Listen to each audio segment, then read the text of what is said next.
Welcome to Business Books and Company. Every month, we read great business books and explore how they can help us navigate our careers. Read along with us so you can become a stronger leader within your company or a more adept entrepreneur. This month, we read Tape Sucks, Inside Data Domain, a Silicon Valley growth story by Frank Slootman. Data Domain was an innovator in the data backup market, and Slootman was its CEO from 2003 until its acquisition in 2009 by EMC. Tape Sucks is a series of short advice vignettes from one successful startup CEO to others managing high-growth ventures. In each short chapter, Slootman tackles one subject and tries to get his point across with an anecdote from Data Domain. But before we get into the details of the book, let's introduce ourselves. Hi, I'm David Short. I'm a product manager and former consultant. And hi, I'm Eli Mitchell, and I am a management consultant. And I'm David Kopek. I'm an assistant professor of computer science. So let's start with the author. Who is Frank Slootman? So Frank was originally born in the Netherlands and grew up there. He studied business and economics at the Netherlands School of Economics at Erasmus University in Rotterdam.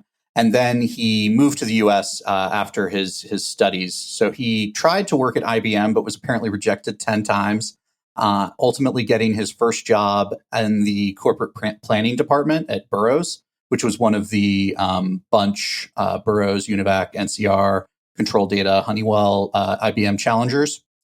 He quickly shifted to sales, marketing, monetization, and technology.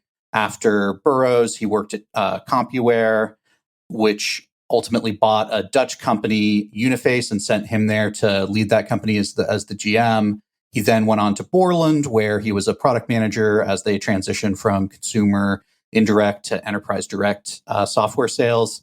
And then he left Borland to become president and CEO of Data Domain in 2003. So this was about 2 years after Data Domain had been founded. He led that company through its IPO in 2007 and subsequent acquisition by EMC in 2009 for $2.4 billion. He then stayed on at EMC for a couple of years, where he served as the head of the backup and recovery systems division. After that, he became the chairman and CEO of ServiceNow from 2011 to 2017, also taking them through an IPO, and was most recently, or continues to be, the chairman and CEO of Snowflake, which he started working at in April 2019, which IPO'd earlier this year. And so between ServiceNow and Snowflake, he has a $100 billion current market cap company and $73 billion market cap company that he's taken public in the last, I guess, almost a decade. He also leads Invisible Hands LLC, which is his personal investment advisory entity, and he has served on numerous boards of directors. So I think we should take a brief moment to talk about tape, because the book is called Tape Sucks. So tape is actually a magnetic medium that goes on a reel. And for any of us older than 25 years old, we remember tape mediums. We remember VCRs. We remember audio cassette tapes. And actually, the tape that's used for backups is not that dissimilar. The issue with it is that it happens very sequentially, right? You're winding the reel. It's going through the machine, and you can only go to a certain point if you actually wind to that point. And so it's good for sequential writes and sequential reads of data, but it's not very good for what's called random access, which is where we want to suddenly go to a certain piece of data. We don't want to have to wait and go through all the previous pieces to get to it. And tape has traditionally been used as a computer backup solution. In fact, you might be surprised to know that some of the first personal computers, including the original Apple I and the first Apple IIs, actually used audio cassette tapes to transfer files from one machine to another. So tape has a long history. It's been in the computing industry for a long time. And you can kind of maybe understand why some people think it sucks, because it's so great for going sequentially, but it's very hard to get to a very specific point on the tape. So this company, Data Domain, what were they doing and how did it relate to tape? Data Domain was focused on deduplication solutions for disk-based backup. And so I think this was essentially a disruptive technology within the space where they were both introducing new technology and increasing the efficiency of the technology. And so it was sort of a 10x improvement over the tape capabilities that existed in the past. And so Data Domain really served as an alternative to that traditional tape-based system for storing all of your information. Is there anything else we should know about the specifics of what Data Domain was doing, Kopek? Yeah, so I just say that they were using, therefore, hard drive technology to actually do these backups. And by eliminating having to repeatedly back up the same information, the deduplication part, they could do that very efficiently. Whereas with the older tape technology, what you would always do is you'd record the entire thing you wanted to back up all over again. And usually you do your backup like once a day. So like every evening, these backups would happen and you'd record the entire set of data over again on a tape. And the tapes are okay for sequential writes. But if you wanted to just look at specific pieces, just the pieces that changed, then they were not very efficient for that. And so if you wanted to do that on hard drives, you had to have a good way of detecting where are the parts that changed. And so that was what was disruptive about their technology, is that they were able to see just the changes and just record the changes instead of having to record the whole thing, therefore making these more expensive devices, because hard drives are more expensive than tape, viable for actually doing recording and actually faster than tape recording. Got it. It's funny. My first job out of college, we actually did use a tape system for backup. And so every night they would run the backup, and one of the employees would actually have to take it home with them so that in the event the building burned down overnight, we would not lose all of the data that we were, responsible for and custodying for, our customers and things like that. So it's funny to think that even in 2009, long after Data Domain had been around, some companies were still, in the Stone Ages with tape. A good throwback for a short. Was that the same employee that had to do that every night, or did you all like alternate? It was the same one, as far as I know. I was never asked to take it home, at least. You were never given the responsibility of all of the company's data? Only a backup. So when Slootman joins Data Domain, the company already exists. He wasn't one of the founders. Why did they bring him in as a CEO? What skill sets did he bring to the table? So I think Slootman has a strong product and sales background. I think he had run businesses in the Netherlands effectively for CompuWare, and he'd been building products in the space as well. And so I think it was really kind of giving him a real opportunity. He had never been an executive before, and so putting him from he'd been like sort of an SVP, I think, was his prior title before being put into that CEO role. But at the same time, bringing in more experience from him, because the people who had originally founded Data Domain, it was really out of a venture capital accelerator kind of experience. So it was really a professor, I believe, who had developed the technology and was working sort of as an entrepreneur in residence or something along those lines at a venture capital company, and through there had sort of founded the company. But now that they were starting to have a real proven model and strategy, they brought in Slootman to really execute. And so he actually says that towards the end of the book, he talks about the fact that he didn't really set the strategy for Data Domain. They already had built the technology. They already knew what they needed to do. He was just the one to actually, scale out a sales organization and really build it into a, high profile company again, eventually going public and then getting acquired for billions of dollars. Yeah, I think we'll certainly get into this, but that was interesting aspect to me, because he didn't previously have the experience, and then it seemed like so much of the success of Data Domain as a company was due to having a really great product that was needed at the time and that worked. And Slootman certainly helped build out the sales organization, and I'm sure that we'll get into kind of all that he talked about sales and sales strategy. But that seemed to be really his value add. There were other aspects of his tenure as CEO that I think we'll highlight as well, that just seemed to be mistakes that you wouldn't expect a CEO to make, right? Like he underinvested in back office functions and in managers and such, because like he, coming from product and sales, just didn't understand the role that managers play. And there's just like, to me, when I was reading that, I was like, you would expect that when they're pulling in a CEO for this role, that's something that they already know, given that he wasn't a founder CEO. So I don't think that there was too much detail in the book as to exactly how he found himself in the role, but it did seem interesting to me not being a founder and then still having some of those realizations along the way. So he joins Data Domain, and obviously they brought him in to fix some problems. What were some of those challenges that Data Domain was facing that he was able to overcome? And maybe tell us about some of the challenges that came up during his tenure as CEO. I think the key challenge that I remember him highlighting from the start was just that they had to enter another fundraising round. Per the common story of startup companies, they were about to run out of the funding that they had, so they really needed to aggressively pursue that. I don't know, Short or Kopak, if you caught any more beyond that and why he was pulled in for the fundraising, but I did know that that seemed to be his focus very early on, and really take up a lot of his time was just how to ensure that they had enough funding in order to continue working as a company. Yeah, so I think that fundraising is definitely a big part of it. So I believe they'd raised a Series A in 2002, and the funds were running out, and so they did need to get their Series B closed in order to have runway to continue to succeed. And one thing he actually goes into in some detail is that he thinks it's really important to be super conservative with money until you've figured out your actual model. And so if you don't have revenue, if you haven't figured out like what he ultimately calls like a money machine, which is something that people pay more than what it costs you to create, then you should be really conservative. You should keep your runway for as long as you can. But then once you have figured out that model, then raise as much money as you can, throw gasoline on the fire, and grow and scale as quickly as you can once you do have that proven model. All right, let's talk a bit about the arc of Data Domain and how it evolved during Slootman's tenure. Eventually, Data Domain got purchased by EMC. How do we get there? How do we get from him joining Data Domain to Data Domain eventually going through to becoming part of EMC?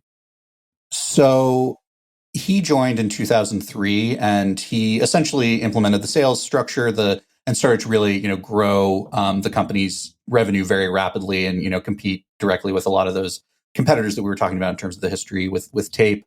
From there, they IPO'd Data Domain in 2007, raising $110 million. And from there, it then became sort of a bidding war, frankly, for Data Domain in terms of the EMC acquisition. And so NetApp was actually the first company to try and acquire Data Domain. EMC then came in and matched NetApp's offer. NetApp then raised, I think, and then EMC, I think, raised from there. So anyway, it was a real like aggressive bidding situation for two pretty direct competitors trying to consolidate the market. Ultimately, EMC did raise their offer again and made it an all cash offer, and so that was how they ended up winning the day. But interestingly, they also talked about the fact that NetApp was a mixed cash and equity offer, and the NetApp stock actually skyrocketed, probably in part because of this EMC acquisition of Data Domain, giving new valuations to the market. And so had they held on to the NetApp offer, they would have actually made more money because the stock actually appreciated. I guess, probably depends on when you sell and all those things. But it was from there, Slootman could have actually left, but he says that he really did want the company to continue to succeed. He wanted to make sure that he could preserve the culture that he'd built at Data Domain. And so he did stay on at EMC after the acquisition for about 18 months before then moving on to ServiceNow. Was there anything else in the arc you wanted to cover, Kopak?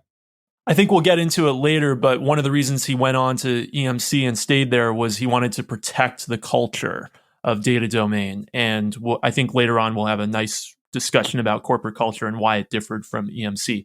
But Slootman was really a salesperson, right? And one of his key and important factors in making Data Domain successful was his ability to lead a sales team. So let's talk a bit about Slootman's suggestions around sales that he provides in the book. Quickly, I just want to add a few points on what Short had explained earlier with the IPO and the bidding war. We haven't talked about the book setup itself in too much detail yet, but it is a short book. It's Short described that it's kind of written as blog posts with each chapter. I think it's total 100 pages. One thing that I do actually really appreciate about the book is how much is packed in and how just transparent and honest he is in sharing what the IPO and bidding war was like. The key things that I liked that he explained about the IPO was that the point of the IPO was not to raise money necessarily. The point of the IPO was as a marketing tool in order to give them a bigger name and for their customers to become more assured of their legitimacy. So that was something that, it had never been described for me in such clear terms of it's not always just for fundraising. There can be other benefits to this IPO. And then also when he was talking about the bidding war with NetApp and EMC, and as Short said that they lost out on potential value because of the stock offer. He was like, yeah, but if anyone actually believed that, then they could have just like taken the cash from EMC and invested in NetApp, right? Like, so just the explanation as to why they made the decisions that they did, I thought were really helpful. From a sales perspective, I think a lot of the book talked about sales and kind of his sales strategy and philosophy, and then also about just like how to manage a sales team. I think some of the challenges that he highlighted was that their end customers are large enterprises, and large enterprises, specifically like in the IT department that are managing companies' data backup systems, and they are notoriously risk averse. Right. So it really comes down to having a good product, but also having a brand name, because they're not going to go against HP, Dell, right? Something that they are reassured with for something new and trendy. One small thing that he called out there was actually the company name of Data Domain was made people believe that they were an old company so that they weren't new and young and trendy. And that actually worked for their customer base, which is just interesting, thinking about how, you can always tell the name of a startup now because it's always some new name and usually like is lacking vowels and such, which can work if you're an app and you're trying to get Gen Z and millennials to download you. But in the case of trying to acquire large enterprises, having a boring company name like Data Domain was actually really valuable for them.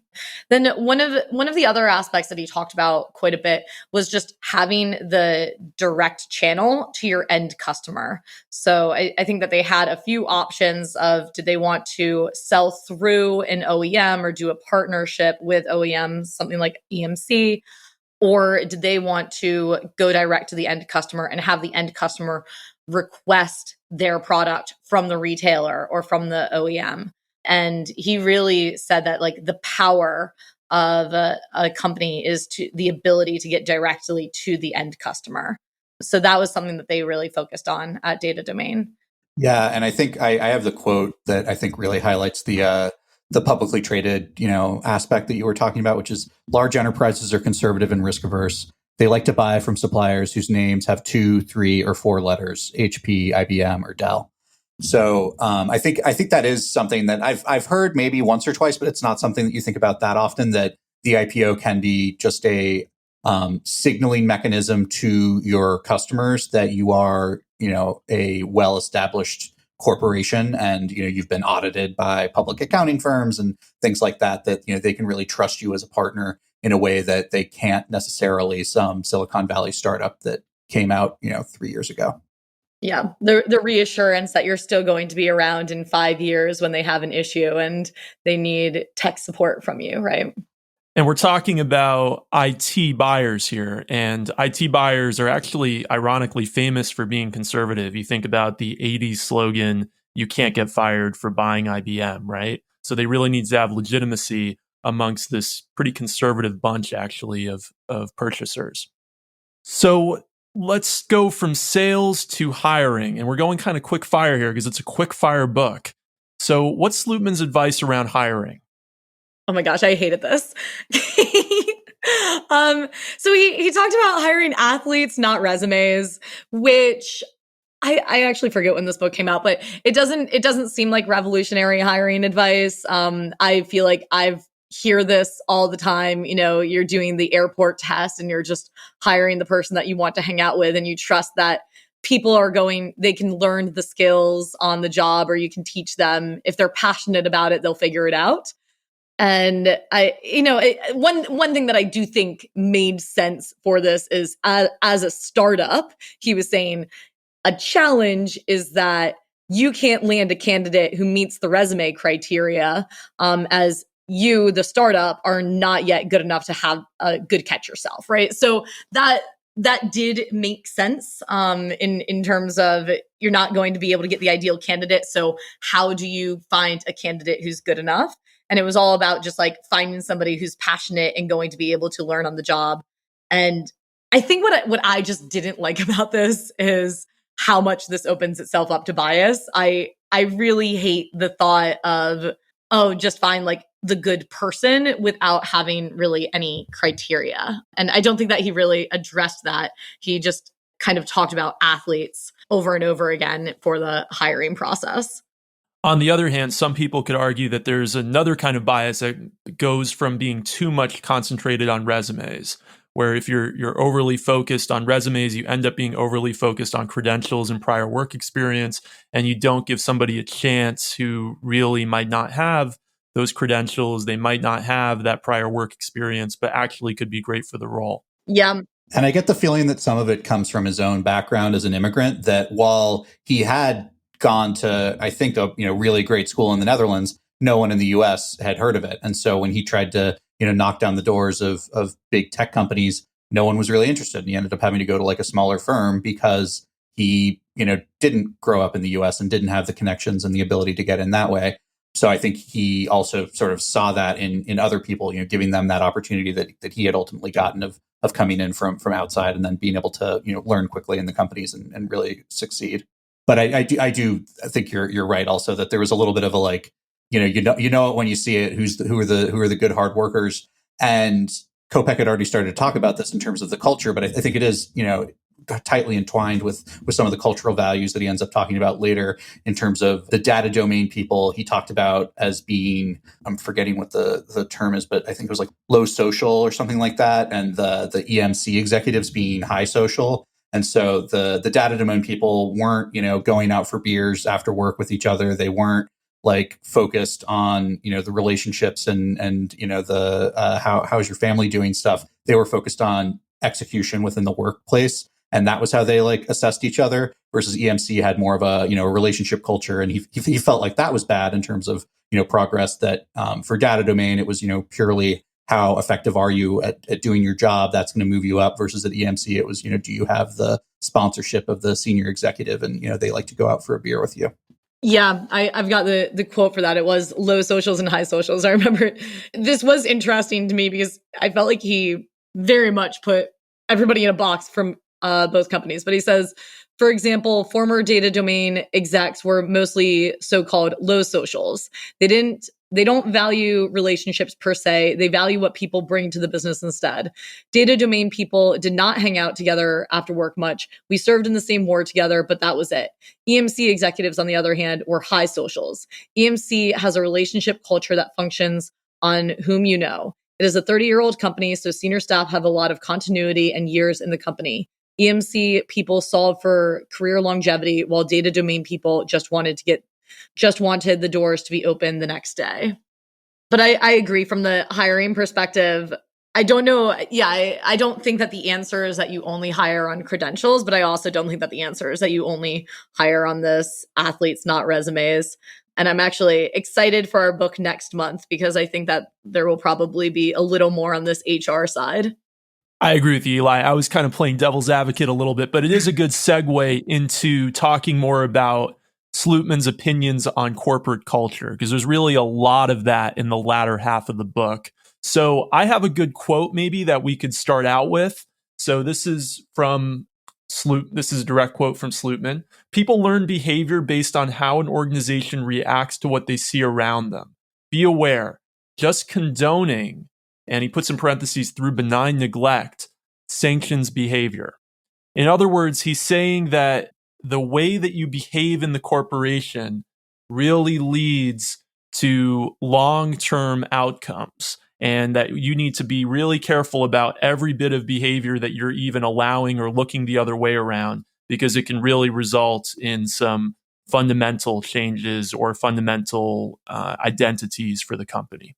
Yeah, I could be wrong, but I think that came from when he started to talk about his recipe. So respect, excellence, customer integrity, performance, and execution as the sort of core foundational values of data domain. And I think it was respect that you were getting into there is where he talks about the fact that people say respect. Everyone says you should respect people, but really showing respect is taking action when people do things that are not respectful, and that the values around sort of honesty and candor and things like that were really powerful and important to him. And he felt that if you lose that, then you kind of can lose everything else. So the ability to really focus on the respect for each other, but also the respect for the company and the values. And so if you make a mistake, owning it, it's okay. Don't be against mistakes, but do be against people who try to cover things up and don't have that core respect. Yeah, I do think he probably spends half the book diving deep into this recipe, as Short just explained, with respect, excellence, customer integrity, performance, and execution. It was hard for me because I felt like, because the book was so short and it was written in this short form of, just here's the quickest little anecdote on this topic, for it to really resonate and to understand any challenges that they had to the culture, right? Any challenges that they had to respect or excellence or one of these. I don't think that he highlighted in too much detail. So, for outside in, it all makes sense to me, this recipe of success, and each of those was 6 characteristics or cultural elements for the company. You wouldn't argue with any of them. I just didn't see too many examples of them being challenged and really having to choose one over the other or something of the sort. Did you see any of that? Did any of these resonate with either of you more than the others? I think the only way he really talks about challenges is in the integration with EMC a little bit. And he basically says that it's why he stayed and why he sort of took over that division, and that he sort of claims that he was able to institute it within his division. And even, I think they basically doubled in size because, EMC had a lot of people that were working for them that were tackling very similar problems to data domain, but that they did not succeed in changing the EMC culture. It was too, bureaucratic and engendered. And so that it just wasn't going to be possible to actually fix it in another place. I feel like he probably was more angry about that than he really let on. I feel like it wasn't necessarily all that great of an experience. I mean, he did stick around for 18 months. He didn't have to do that. But I mean, he did leave after 18 months as well. And so I wonder if he was a little bit more polite about how things were than he might have been in some other sections of the book, because I did get the feeling that he did feel like data domain was kind of losing its culture. I mean, he claimed that he was able to hold on to it in that division, but I wonder if, I don't even know if that division still exists within, I guess EMC was subsequently acquired by Dell as well. So now that they are part of Dell, even, is there that recipe culture in that small space that Slootman had carved out? Yeah, so it's so hard for me to appreciate, because I think for example, when we read the Pixar book, the culture matters so much, right? The culture around creativity, and we talked a lot about how at Pixar that culture allowed them to be more successful, when at the same time Disney, not really ensuring that there was a good culture around creativity, was kept on losing in the animation world at the same time. And for this, it's just so difficult for me to really appreciate what was so significantly different about the companies that allowed for one to be successful. And I know data domain, it seems really had the winning product and the winning technology, but just what wasn't clear to me in the book was how much of that just already existed before Slootman arrived, and how much was because of some aspects of this recipe for success and the corporate culture that he helped create. Well, I think you're right. And for data domain, I don't think we'll ever really know the answer, but he did manage to do it 2 more times with ServiceNow and with Snowflake. And so that is kind of an interesting track record to have had. In all of those cases, he was not, a founder. He sort of came in after the fact and was able to, very quickly increase growth for the companies and, take them public and put them into, stable financial positions, and, either sell or exit or have a very large public company. But those all were good businesses before he joined also. So, maybe he's just like, great with connections and getting hired into these great roles with awesome technology. And there's something to be said for that too. But yeah, it is an interesting difference between him and a lot of the other people that we've read, is that he never was a founder, right? We haven't exclusively read from founders, but typically we have been with people who've been with at least one of their companies from the beginning. And so the fact that he's always sort of come in after someone else has developed this, potentially breakthrough technology, and he just sort of, grows it from there and makes it into a, very successful business. But, is that him, or is that, the great technology that he, hopped on board with? Well, I'll say that you get the extra credit for having done the homework on what happened for him after Data Domain, and maybe the more interesting book would be for him to write now, having done this 3 times of joining companies as a non-founder CEO and how he has successfully IPO'd them. I'd be curious, what themes he could say across all 3. Yeah, and my feeling has always been that the founders really set the tone. They create the corporate culture, but he feels so strongly about corporate culture. For example, here's another quote. This is from chapter 20, A Recipe for Success. I'd go as far as to say that company culture is the only enduring, sustainable form of differentiation. I mean, can you make a stronger statement about how important company culture is? And yet he's not a founder. So is he really coming into each of these environments and changing the culture or transforming it in some way? Or is he just good at picking companies that have a good corporate culture to begin with? I don't think, to your question earlier, Eli, I don't think in 100 pages there's enough nuance to actually know the answer to that. I think that this is his advice, and we're not really going to be able to debate it within the short amount of text that he writes. I mean, we can debate it, but he can't debate it. There's just not enough room.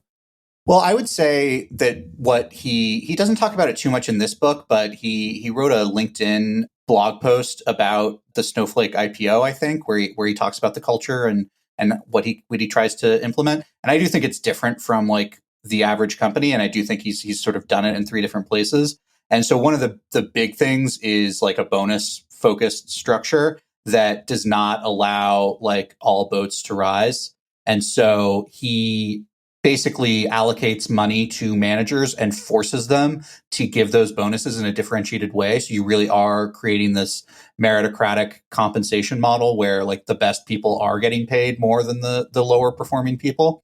And that's, quite different from any company I've been at. I have not like had a culture like that. I've had, much more egalitarian systems where, it was more, there was meritocracy in terms of promotion. And then that was what drove, your compensation was sort of, as you, went up within the company, then you were making more money, and, high performers at each level were sort of getting paid equally. And I imagine that probably does cause problems for some of the, equity goals that a lot of companies set now. So, if you are having very different, down to 0% bonus of some people versus, 100% bonus for other people, that is going to create like a different kind of system. And it does have the opportunity for, bias to go into it. And, again, is it who really is performing the best? He says it is. He says they put, metrics on everything. And it really is about, the company's success and your impact on that success. But, at a large company, I imagine can be difficult to assess each individual person's contribution to, the whatever that goal may be, typically for him, growth. I forgot that was that in this book? I feel like it was. I read it 2 weeks ago. I don't remember all those details, but because I remember thinking my previous employer implemented that system while I was there, where for equity bonuses, each division leader could only allocate it to up to 50% of the employees in the group. So they were not allowed to do the like, okay, everybody just gets 50% of their target or something like that. They could only choose 50% of people. And I was there when that happened. And I just remember as like, individual contributor employee being so happy with that change, because up until then it had felt like there was just very little differentiation. And this is at a company where it's a large corporation. So promotions are difficult to come by because a promotion means that the role needs to exist. So there just felt like there was such little differentiation. And I was so happy with that change because it allowed for a level of differentiation. But it just, I don't know how large Data Domain was, but I wonder how necessary things like that were there. And Kopeck, certainly to your point, I'm just curious, does he go in and he brings the same culture every time whenever he enters a company, or does he observe what the culture is and then he works to adapt the culture for the needs of that company? Again, I would just be curious what his experience has been since doing this 2 more times. So yeah, he does actually talk about it in this book, in the performance chapter, I think it was, within recipe. So there's 2 quotes I have. So one, performance was also central to our compensation, and all our execs, not just sales, had sales-like compensation plans. We had no management by objectives, MBO, goal setting, and wanted all executives paid on the same metric, growth of the business. We had hurdles on profitability, but the goal was growth and growth only, no dilution of focus. And then talking about the bonus structure, we allocated bonus money to departments and asked the managers to allocate the money every quarter and produce a strong bell curve where the smallest bonus was 0% and the largest was 200 to 300%. So even more than I'd said. It forced managers to stack rank their employees every quarter. If they wanted to shower their top talent with more money, they had to take it from the ones not in good standing. No peanut butter spreading where everybody gets 100% of his or her bonus. That is entitlement, a bad word in our culture. It goes on a little bit more, but yeah, I mean, I do think that would have a very strong impact on the culture of a company, and very clear signaling. And I think one of the big advantages it gives is that you have to tell employees that, right? So it's awkward as a manager to tell someone that they're in the bottom 50%, but if you didn't give them a bonus, it's very clear to them that they are, and so you have to have that conversation and explain why they're getting whatever bonus they are. Yeah, he's so big on performance. Another quote from that same chapter that you were talking about: not much should get in the way of a performance culture. Every incentive and behavior must help elevate performance. That sounds like somebody driven on just one thing. Anyway, so let's move on a little bit from corporate culture. We could have a discussion for hours about it, probably. What are some key pieces of advice from the book? Which pieces of advice from the book really resonated with you? One piece that I think we didn't quite get to in the sales section that I did think was really insightful was he said that you had to have a clear sense of where the money is coming from. So for your intended customer, like how do they actually make their budgets and their spending allocations? And especially what does that mean? Like what is your product displacing? So he talked about, with Data Domain, they're growing the pie, yes, but they're also displacing tape. So that to me, I think was insightful, because I think when I think about startups and like they're offering something new, everyone is like approaches it as though thinking that it's an entirely new market.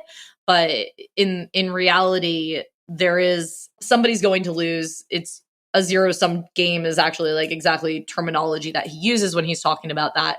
And there's value in recognizing that and understanding exactly what it is that you're displacing, so that you can help your customers make those decisions. Yeah, that section was really great.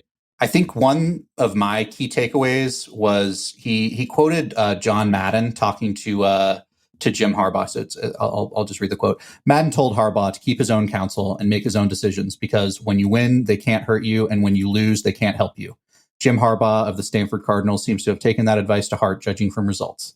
I found this advice priceless. You might as well spend all your time on winning. Nothing else matters. Of course, a good board wants you to do exactly that. It obviously doesn't mean you should blindly bat away all opinions coming at you, but just try them on for size and merit and go from there. Keeping good counsel is strength. Caving in on perceived pressure is weakness. And so really that concept of keep your own counsel and make your own decisions, don't let the board control you or the markets, I think is really a good one, and interesting that, like, as the CEO, buck stops with you. You really need to own everything, because if you win, then everyone's going to think that, you were great, regardless of whether you listen to their advice. And if you lose, everyone's going to think that you're a failure, regardless of whether you listen to their advice. So you need to just own it. I thought that was a really good little piece of advice from John Madden, I guess.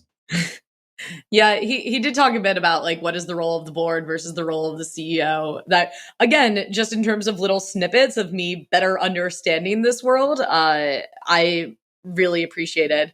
The other area that he talked about a bit that I enjoyed reading was he acknowledged that it takes work to be an authentic leader.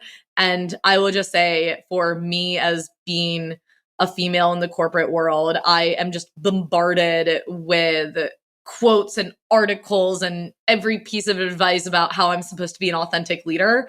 And it all seems especially gendered, and that this is a challenge that apparently only females have. And this was, I think, the first time that I have actually like seen this in a book written by a man, not in any way directed towards females. So I appreciated the acknowledgement there and understanding that everything I get is not always gendered about being an authentic leader. He talks about fail fast in the book, which is actually a really common saying in Silicon Valley today and amongst startups as well. Facebook famously said, move fast and break things, right? At least internally in their engineering culture. How do you feel that applied to data domain? Have you seen it applied anywhere in your careers? I don't think that this is even the first book that we've read this season that refers to fail fast. And I feel like we could easily do a full episode on this idea of fail fast, fail cheap, because I think I'm personally scarred by this from being at a company that used it as a quote all the time, but almost used it as an excuse to not bring things to completion or just move on without like finishing an analysis out or something. And I would just be like so curious to see how companies actually do embrace fail fast, fail cheap, but in a productive way. So yeah, I saw it in there and I was like, I've heard this before, but I don't think I've personally seen it applied very well.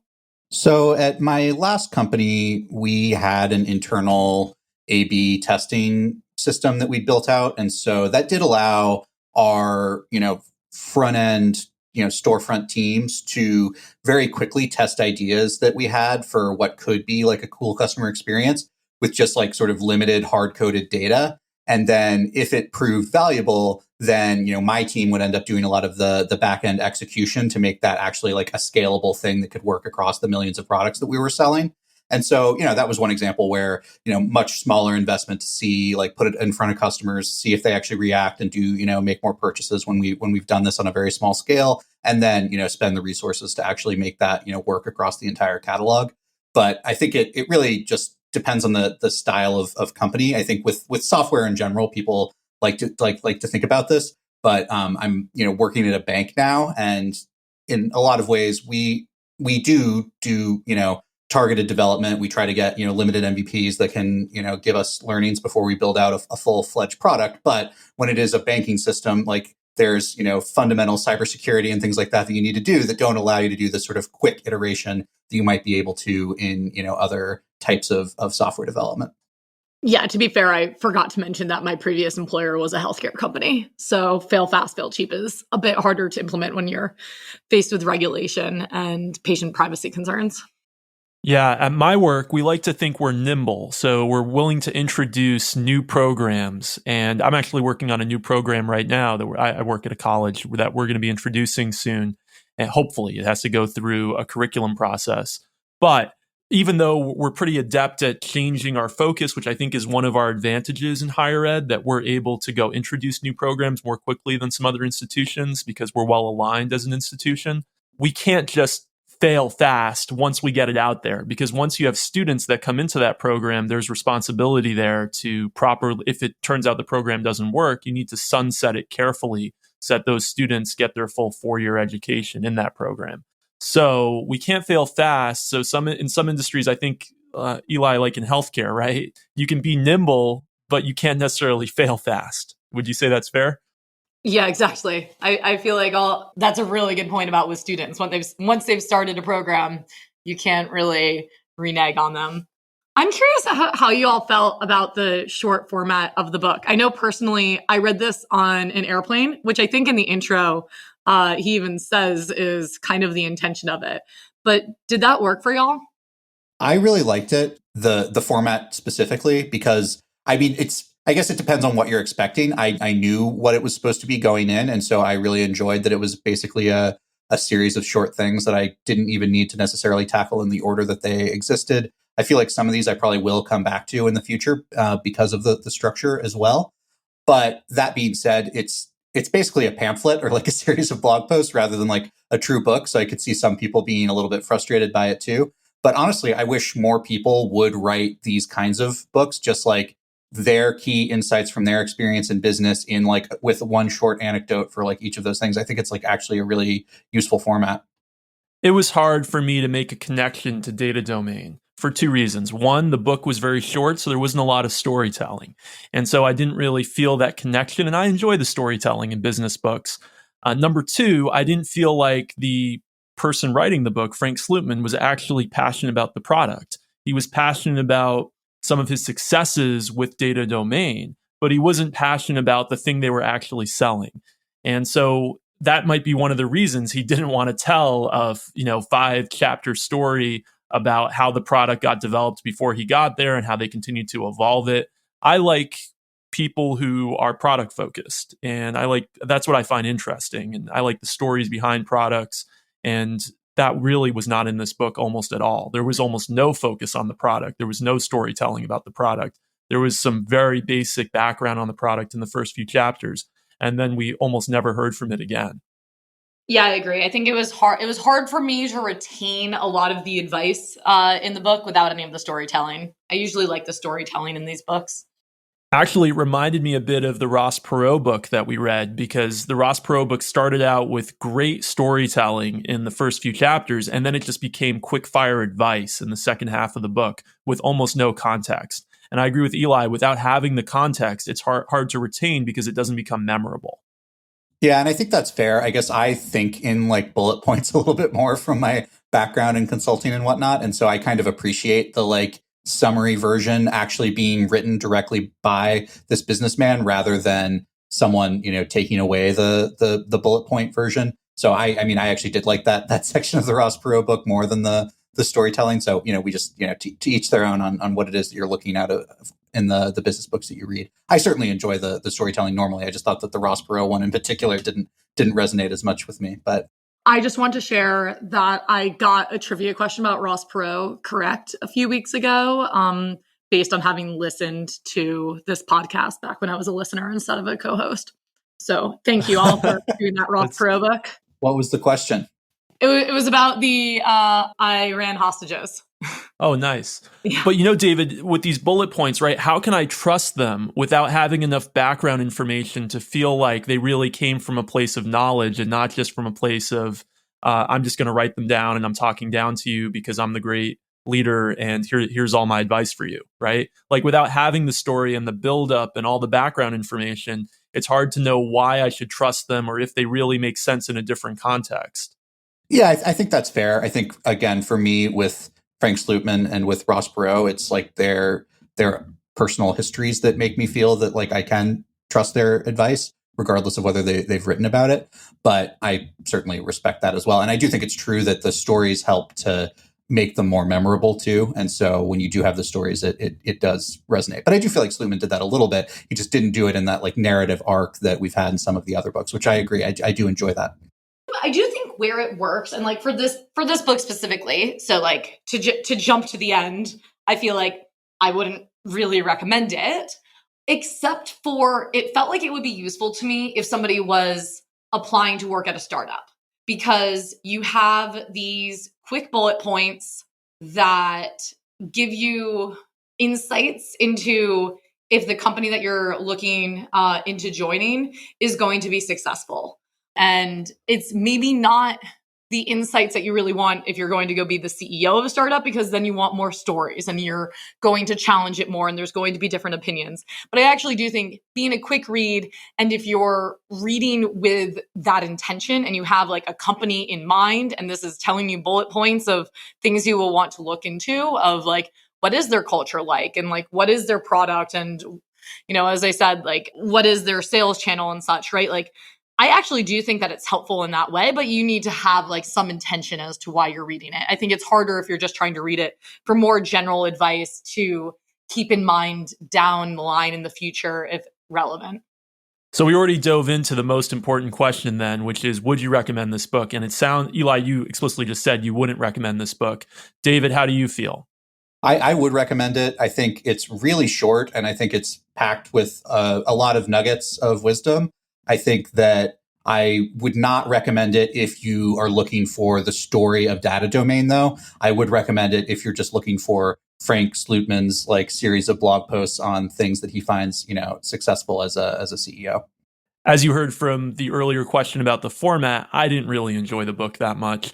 I think that if you are that very, very specific audience, that you are right now the CEO of a high growth startup and you're not one of the founders and you're a couple years into it, then I think this is the perfect book for you.